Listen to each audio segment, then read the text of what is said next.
Alam study সলিউশনের সকলকে স্বাগত জানাই। তো আজকে আমরা দশম শ্রেণীর জীবনবিজ্ঞান থেকে অধ্যায় 2.b অর্থাৎ জনন নিয়ে আলোচনা করব। তো তোমাদের জন্য বলে রাখি, মাধ্যমিক জীবনবিজ্ঞানের 90 আউট অফ 90 পেতে আলম স্টাডি সলিউশন চ্যানেলটি সাবস্ক্রাইব করে পাশে থাকো। তো আগের দিন আমরা দেখে নিয়েছিলাম হচ্ছে জনন কি, জননের গুরুত্ব, জননের শ্রেণীবিভাগ অর্থাৎ অযৌন জনন এবং যৌন জনন। এছাড়া আমরা অযৌন জনন এবং যৌন জননের মধ্যে পার্থক্য দেখে নিয়েছিলাম। তো অযৌন জনন এর শ্রেণীবিভাগগুলো আজকে আমরা দেখে নেব, যে অযৌন জননের বিভিন্ন পদ্ধতিগুলো কি কি। তো এর আগে আমরা একটু বুঝে নিই যে অযৌন জননটা কি জিনিস, যদিও আমরা আগের ভিডিওতে এটা আলোচনা করেছিলাম। তো আবারও একবার বলে দিচ্ছি, অযৌন জনন হচ্ছে জননের যে প্রক্রিয়ায় জীবের দেহকোষ বিভাজিত হয়ে অথবা রেণু তৈরির মাধ্যমে নতুন অপত্য জীব সৃষ্টি হয়, সেই পদ্ধতিটাকে আমরা বলছি হচ্ছে অযৌন জনন। অর্থাৎ এই পদ্ধতিতে কোনো রকম গ্যামেট উৎপাদন হয় না, পুংগ্যামেট, স্ত্রী গ্যামেট এগুলো তৈরি হয় না। আর অযৌন জননের একক বলা হয় রেণুকে। তো অযৌন জননের যে পদ্ধতিগুলো রয়েছে সেই পদ্ধতিগুলোর মধ্যে বেশ কয়েকটা পদ্ধতি রয়েছে। তার মধ্যে প্রথম পদ্ধতিটা হলো বিভাজন। বিভাজন পদ্ধতিতে সাধারণত বংশ বিস্তার করে হচ্ছে এমিবা, প্লাসমোডিয়াম, ইউগ্লিনা প্রভৃতি প্রাণী। দ্বিতীয় পদ্ধতি হচ্ছে করকোদ্গম। তো করকোদ্গম সৃষ্টির মাধ্যমে বংশ বিস্তার করে হচ্ছে ইস্ট, হাইড্রা। আমরা যদি 3 নম্বর পদ্ধতিটা দেখি, 3 নম্বর পদ্ধতি হচ্ছে খণ্ডীভবন। এই খণ্ডীভবনের মাধ্যমে বংশ বিস্তার করে হচ্ছে স্পাইরোগাইরা নামক শৈবাল। 4 নম্বর পদ্ধতিতে আমরা দেখব হচ্ছে রেণু উৎপাদন। এই রেণু উৎপাদনের মাধ্যমে সাধারণত ছত্রাক, মশ, ফার্ন এরা বংশ বিস্তার করে। এবার অযৌন জননের যে পঞ্চম পদ্ধতি সেটা হচ্ছে পুনরুৎপাদন। তো এই পুনরুৎপাদন পদ্ধতিতে বংশ বিস্তার করে হচ্ছে প্ল্যানেরিয়া, কেঁচো, হাইড্রা প্রভৃতি প্রাণী। তো আমরা এবার একটু বিস্তারিত আলোচনা করে নিই। তো এই যে বিভাজন পদ্ধতি, বিভাজন পদ্ধতিকে আমরা দুই ভাগে ভাগ করতে পারি। তো একটাকে বলা হচ্ছে এমিবার দ্বিবিভাজন এবং প্লাসমোডিয়ামের বহু বিভাজন। তো এই যে এমিবার দ্বিবিভাজন, এই পদ্ধতিতে ঘটে কি, একটা এমিবা তার যে কোষটা রয়েছে এবং তার মধ্যে যে এই যে নিউক্লিয়াসটা দেখতে পাচ্ছ, তো এই নিউক্লিয়াস এবং সমগ্র কোষটি প্রথমে ডাম্বেল আকৃতি ধারণ করে। এবার পরে প্রথমে নিউক্লিয়াসটি বিভাজিত হয় এবং পরে সাইটোপ্লাজম বিভাজিত হয়ে দুটি আলাদা আলাদা কোষ তথা দুটি আলাদা আলাদা এমিবা সৃষ্টি করে।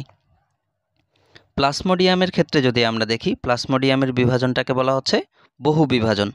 তো প্লাসমোডিয়াম সাইজন্ট দশায় বহু বিভাজন দেখায়। তো এই যে সাইজন্টের যে নিউক্লিয়াসটি দেখা যাচ্ছে, সেই নিউক্লিয়াসটি প্রথমে অনেকগুলো অপত্য নিউক্লিয়াস সৃষ্টি করে, আর এই নিউক্লিয়াসগুলি পরবর্তীতে ম্যারোজয়েটের সৃষ্টি করে। ম্যারোজয়েটগুলি পরবর্তীতে সাইজন্টের যে পর্দাটা রয়েছে সেই পর্দাটা ভেদ করে সেখান থেকে বেরিয়ে আসে এবং প্রত্যেকটা আলাদা আলাদা প্লাসমোডিয়ামে রূপান্তরিত হয়। এবার আমরা দেখে নিব হচ্ছে করকোদ্গম। তো করকোদ্গম সৃষ্টির মাধ্যমে বংশ বিস্তার করে হচ্ছে ইস্ট এবং হাইড্রা। প্রথমে আমরা দেখে নিব হচ্ছে ইস্টের করকোদ্গম পদ্ধতি। তো এই যে ছবিটা আমরা দেখতে পাচ্ছি সেটা হচ্ছে একটা হচ্ছে ইস্ট। ইস্ট হচ্ছে একটা এককোষী প্রাণী। এর যে কোষের মধ্যে যখন বিভাজন হতে শুরু করে, তো অসম বিভাজনের ফলে দেহে করক সৃষ্টি হয়। এই যে দেখতে পাচ্ছ একটা ছোট্ট কোষের মতো তৈরি হয়েছে, সেটা হচ্ছে করক, আর এটা ছিল ইস্টের মূল দেহ। তো এবার করক প্রথম অবস্থায় মাতৃদেহের সঙ্গে সংলগ্ন অবস্থায় থাকে এবং পরবর্তীতে এই করকটি বৃদ্ধিপ্রাপ্ত হয়ে পৃথক মাতৃদেহ থেকে পৃথক হয়ে পড়ে এবং দুটো আলাদা আলাদা ইস্ট সৃষ্টি করে। এবার আমরা দেখব হচ্ছে হাইড্রা কিভাবে করকোদ্গম পদ্ধতির মাধ্যমে বংশ বিস্তার করে। তো এই যে দেখতে পাচ্ছ একটা হাইড্রা, সেই হাইড্রার দেহে ছোট্ট একটা অঙ্গর মতো সৃষ্টি হয়েছে, সেই অঙ্গটাই হচ্ছে করক। এই করকটা ধীরে ধীরে বৃদ্ধি পায়। করকটা বৃদ্ধি পেলে করকে মুখছিদ্র এবং তাকে বেষ্টন করে কোর্শিকার আবির্ভাব ঘটে। তো এই যে দেখতে পাচ্ছ এগুলো হচ্ছে কোর্শিকা। এবার পরবর্তীতে করকটা মাতৃদেহ থেকে বিচ্ছিন্ন হয়ে পড়ে। এই যে দেখতে পাচ্ছ এটা মাতৃদেহ এবং এটা হচ্ছে করক। করকটা মাতৃদেহ থেকে বিচ্ছিন্ন হয়ে পড়ে এবং অপত্য হাইড্রা সৃষ্টি হয়। তো আমরা যেটুকু পড়লাম এটুকুর মধ্যে তোমাদের মাধ্যমিকে যে কোয়েশ্চেনগুলো আসতে পারে সেটা হচ্ছে এমিবা কিভাবে দ্বিবিভাজন পদ্ধতির মাধ্যমে জনন সম্পন্ন করে, কিংবা বলতে পারে প্লাসমোডিয়াম কিভাবে বহু বিভাজন পদ্ধতিতে বংশবিস্তার করে। ইস্টের ক্ষেত্রে বলতে পারে ইস্ট করকোদ্গম সৃষ্টির মাধ্যমে কিভাবে বংশবিস্তার করে, কিংবা বলতে পারে হচ্ছে হাইড্রা করকোদ্গম সৃষ্টির মাধ্যমে কিভাবে বংশবিস্তার করে। তো আমরা চলে যাই হচ্ছে পরবর্তী স্লাইডে। এবার আমরা দেখব হচ্ছে খণ্ডীভবন। তো আমরা আগে জেনেছি যে হচ্ছে স্পাইরোগাইরার দেহে খণ্ডীভবন দেখা যায়। তো স্পাইরোগাইরাটা কি? স্পাইরোগাইরা হচ্ছে একটা জলজ সূত্রাকার শৈবাল, এই যে দেখতে পাচ্ছ। তো যদি কোনো আঘাতজনিত কারণে স্পাইরার দেহ খণ্ডীভূত হয়, এই যে দুটো খণ্ডে বিভক্ত হয়েছে, তো প্রত্যেকটা খণ্ড আলাদা আলাদা স্পাইরোগাইরা সৃষ্টি করে। তো এই পদ্ধতিটাই হচ্ছে খণ্ডীভবন। এবার আমরা হচ্ছে দেখব হচ্ছে রেণু উৎপাদন। তো রেণু উৎপাদন সৃষ্টির মাধ্যমে বংশবিস্তার করে হচ্ছে ছত্রাক, মশ এবং ফার্ন। তো এবার আমরা দেখে নিব হচ্ছে যে ফার্ন কিভাবে রেণু উৎপাদনের মাধ্যমে বংশবিস্তার করে। তো এই যে চিত্রটা দেখতে পাচ্ছ এটা হচ্ছে একটা ফার্ন গাছের পাতা। তো ফার্নের পাতার মধ্যে এই যে ছোট ছোট গুটি গুটি দাগগুলো দেখতে পাচ্ছ, এগুলোকে বলা হয় রেণুস্থলী। আর রেণুস্থলী গুচ্ছকে একসঙ্গে বলা হয় সরাস। তো এই সরাসের মধ্যে রেণু তৈরি হয় বা রেণুস্থলীর মধ্যে রেণু তৈরি হয় বলতে পারো। এবার এই রেণুস্থলীগুলো বিদীর্ণ হয় এবং রেণুগুলি বাইরে বেরিয়ে আসে। এই রেণুগুলি অঙ্কুরিত হয়েই পরবর্তীতে ফার্ন গাছের সৃষ্টি করে। তো এবার আমরা দেখে নিব হচ্ছে পুনরুৎপাদন। তো প্রথমেই যদি বলা হয় যে পুনরুৎপাদন জিনিসটা কি, তো পুনরুৎপাদন হচ্ছে কোনো একটা জীবদেহের যখন কাটা অংশ থেকে অপত্য জীব সৃষ্টি হয় তখন আমরা সেটাকে বলি হচ্ছে পুনরুৎপাদন। পুনরুৎপাদন পদ্ধতিতে বংশবিস্তার করে বলা হয়েছিল প্ল্যানেরিয়া, কেঁচো, হাইড্রা, স্পঞ্জ এইসব প্রাণীগুলো। তো আমরা দেখে নেব হচ্ছে প্ল্যানেরিয়ার পুনরুৎপাদন কিভাবে ঘটে। তো তোমরা এই যে চিত্রটা দেখতে পাচ্ছ এটা হচ্ছে একটা প্ল্যানেরিয়া। তো প্ল্যানেরিয়ার এই যে দেহটা রয়েছে এই দেহটা কয়েকটা খণ্ডে বিভক্ত হয়ে গেল আমরা ধরে নিলাম। তো প্রত্যেকটা খণ্ড থেকে কি হচ্ছে এক একটা করে নতুন প্ল্যানেরিয়া সৃষ্টি হচ্ছে। তো এইভাবেই প্ল্যানেরিয়ার ক্ষেত্রে পুনরুৎপাদন পদ্ধতিতে বংশবিস্তার হয়। তো তোমাদের জন্য মাধ্যমিকে আসার মতো এই কোয়েশ্চেনটা একটা যথেষ্ট ভালো কোয়েশ্চেন যে পুনরুৎপাদন কি এবং পুনরুৎপাদন পদ্ধতিতে কোন কোন প্রাণী বংশবিস্তার করে। এবারে আমরা দেখে নিব হচ্ছে অঙ্গজ বংশবিস্তার সম্পর্কে। তো অঙ্গজ বংশবিস্তার কি? যখন কোনো জীবদেহের অঙ্গ বা অঙ্গাংশ জনিত্রী জীবদেহ থেকে বিচ্ছিন্ন হয়ে নতুন কোনো জীব সৃষ্টি করে আমরা জননের সেই পদ্ধতিটাকে বলি হচ্ছে অঙ্গজ বংশবিস্তার। তো এই জিনিসটা কেমন? যেমন আমরা যদি দেখি হচ্ছে এই যে আমি এখানে একটা পাথরকুচির পাতা নিয়েছি। তো এই পাথরকুচি পাতার কিনারা থেকে দেখা যাচ্ছে বেশ কিছু গাছ জন্মাচ্ছে আরও। তো এটাকে বলা হচ্ছে অঙ্গজ বংশবিস্তার। অর্থাৎ আমরা বলতে পারছি হচ্ছে পাথরকুচির এই যে অঙ্গটুকু রয়েছে সেই অঙ্গগুলোই শরীর থেকে বিচ্ছিন্ন হচ্ছে এবং নতুন নতুন গাছ জন্মাচ্ছে।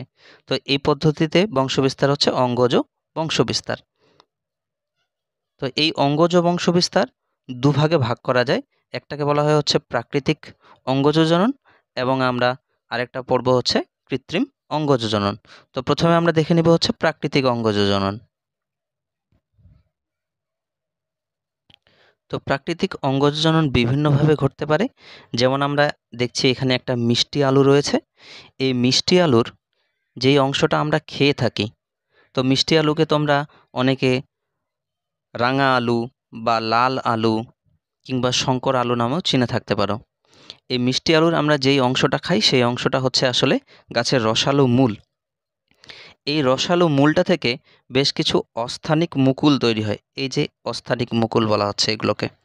তো এই অস্থানিক মুকুলগুলোই পরে বৃদ্ধিপ্রাপ্ত হয়ে সেখান থেকে নতুন নতুন গাছ জন্মায়।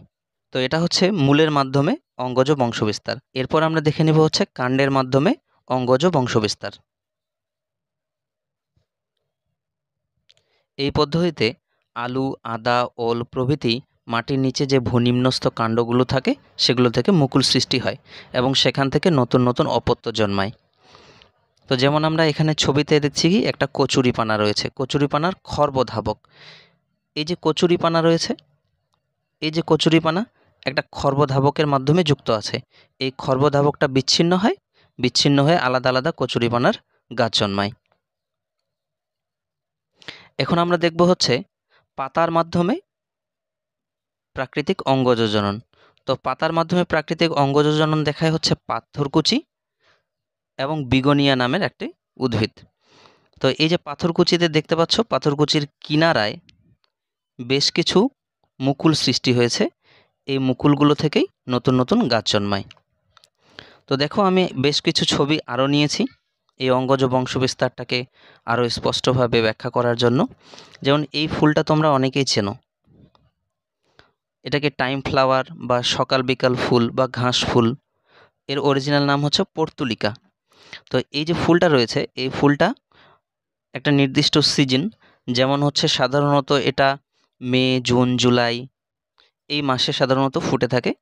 এবার যখন ফুল ফোটার সিজনটা পেরিয়ে যায় তখন গাছগুলো কেমন যেন শুকিয়ে যায়। মাটির নিচে যে মূলগুলো রয়েছে সেই মূলগুলো কিন্তু জীবিত থাকে। আবার পরবর্তী সিজনে সেই মূলগুলো থেকে নতুন নতুন গাছ জন্মায়, সেখান থেকেই এর বংশবিস্তারটা হয়। পরের স্লাইডটা যদি আমরা দেখি, এই যে ছবিটা সবাই নিশ্চয়ই চিনতে পারছো যে এটা হচ্ছে একটা চন্দ্রমল্লিকা। তো চন্দ্রমল্লিকার গাছেও কিন্তু আমরা সেম দেখতে পাই। চন্দ্রমল্লিকার গাছ লাগিয়ে দিলে ফুল ফোটার পর গাছটি যখন শুকিয়ে মারা যায়, কিন্তু তবুও তার গাছের নিচে যে মাটির নিচে যে শিকড়গুলো থাকে সেই শিকড়গুলো জীবিত থাকে এবং পরবর্তী সিজনে আবার সেখান থেকে নতুন গাছ জন্মায়। তো এগুলো হচ্ছে প্রাকৃতিক অঙ্গজননের উদাহরণ। তো এই যে টাইম ফ্লাওয়ার, চন্দ্রমল্লিকা, এগুলো হচ্ছে তাহলে মূলের মাধ্যমে বংশবিস্তার করে। তো দেখো, এই যে পাতার মাধ্যমে বংশবিস্তার, তো এটা দেখানোর জন্যে আমি একটা ছবি তুলেছি। এই যে দেখতে পাচ্ছ যে একটা পাথরকুচির পাতা, তার সাইটে বেশ কিছু নতুন নতুন ছোটোখাটো গাছ জন্মাচ্ছে। তো পাথরকুচি পাতার এটা একটা আশ্চর্য ব্যাপার যে পাতাটাকে মাটিতে লাগানোরও প্রয়োজন পড়ে না, এমনিতেই বাতাস থেকে জলীয় বাষ্প সংগ্রহ করে নিয়ে সেখান থেকে নতুন গাছ জন্মায়। তো এবার আমরা দেখে নিব হচ্ছে কৃত্রিম অঙ্গজজনন। তো কৃত্রিম অঙ্গজজনন এর তিনটি পদ্ধতি আমরা দেখব। একটা হচ্ছে শাখা কলমের মাধ্যমে, একটা হচ্ছে জোড় কলমের মাধ্যমে, আর আরেকটা হচ্ছে মাইক্রোপ্রোপাগেশন বা অণুবিস্তারণের মাধ্যমে কৃত্রিম অঙ্গজজনন।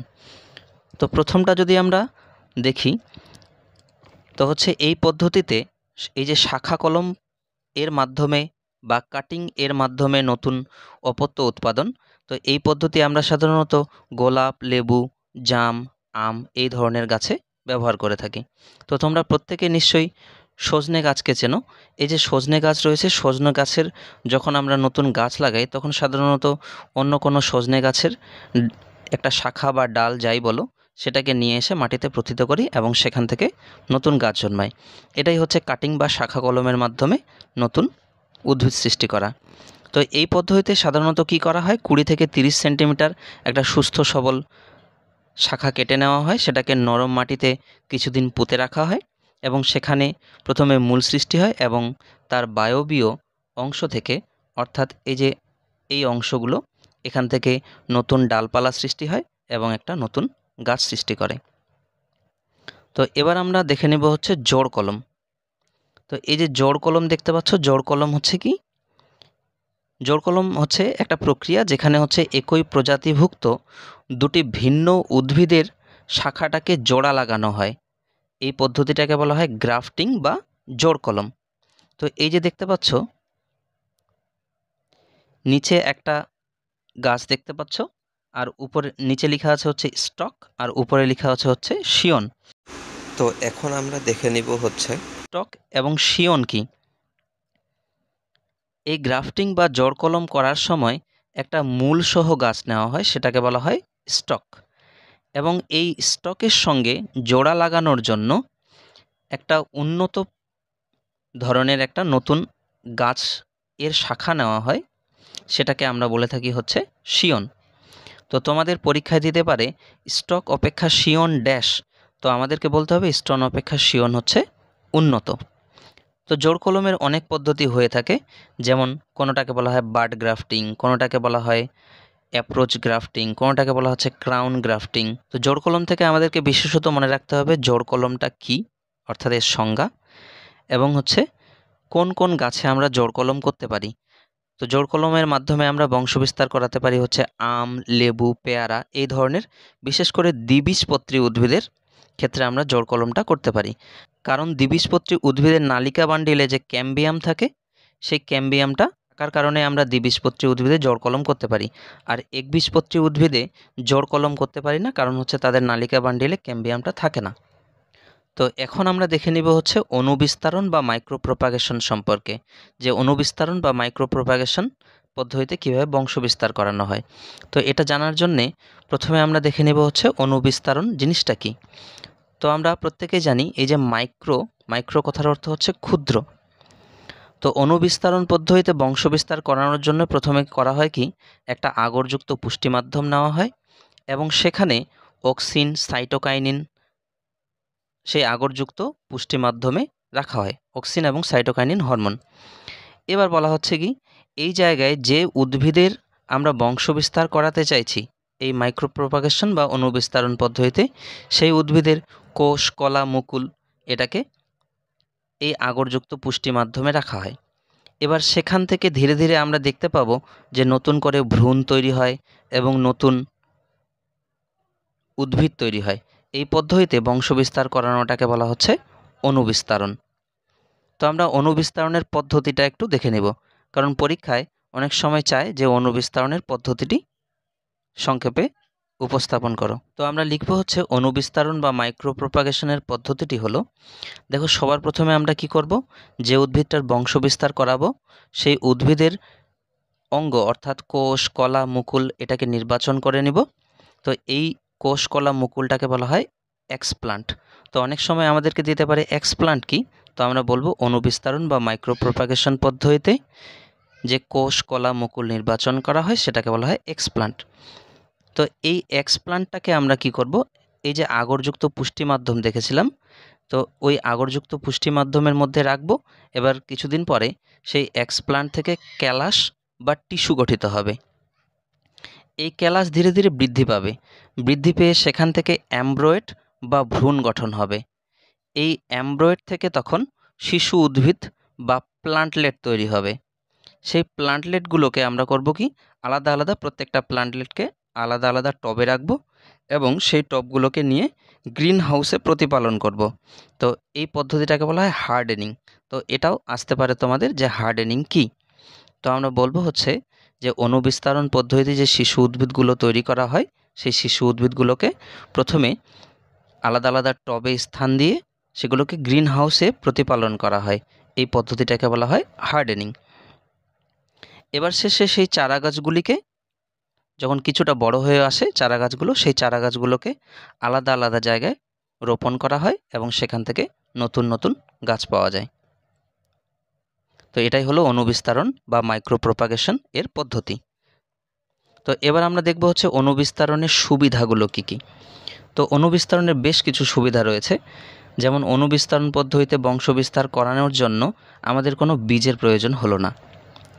2 নম্বরে আমরা বলতে পারি অণুবিস্তারণ পদ্ধতিতে যে বিরল উদ্ভিদগুলো, যেমন হচ্ছে সর্পগন্ধা, যেমন হচ্ছে লাল চন্দন, মেহগিনি, এই ধরনের উদ্ভিদগুলোর সংখ্যা বৃদ্ধি করতে পারি। অণুবিস্তারণ পদ্ধতিতে যে 3 নম্বরে আমরা বলবো অণুবিস্তারণ পদ্ধতিতে যে উদ্ভিদগুলো তৈরি করা যায় সেই উদ্ভিদগুলো হয় রোগমুক্ত। সুবিধার পাশাপাশি অণুবিস্তারণের বেশ কিছু অসুবিধাও রয়েছে, যেমন 1 নম্বরে আমরা বলতে পারি অণুবিস্তারণ পদ্ধতিতে যে উপকরণগুলি দরকার, অর্থাৎ যেমন আগরযুক্ত পুষ্টি মাধ্যম রয়েছে, অক্সিন, সাইটোকাইনিন হরমোনগুলো রয়েছে, সেগুলো সহজলভ্য নয়। 2 নম্বরে আমরা বলতে পারি যে অণুবিস্তারণ পদ্ধতিটা প্রয়োগ করে নতুন উদ্ভিদ সৃষ্টি করতে এটা একটা অত্যন্ত ব্যয়বহুল পদ্ধতি। 3 নম্বরে আমরা বলতে পারি হচ্ছে যে অণুবিস্তারণ পদ্ধতিতে দক্ষ লোকের অভাবে বা দক্ষ শ্রমিকের অভাবে এই পদ্ধতিটা সবসময় কার্যকর হয় না। তো তোমাদের জন্য আর একটা টপিক এই জনন থেকে করানো হবে, যেটা হচ্ছে জনুক্রম।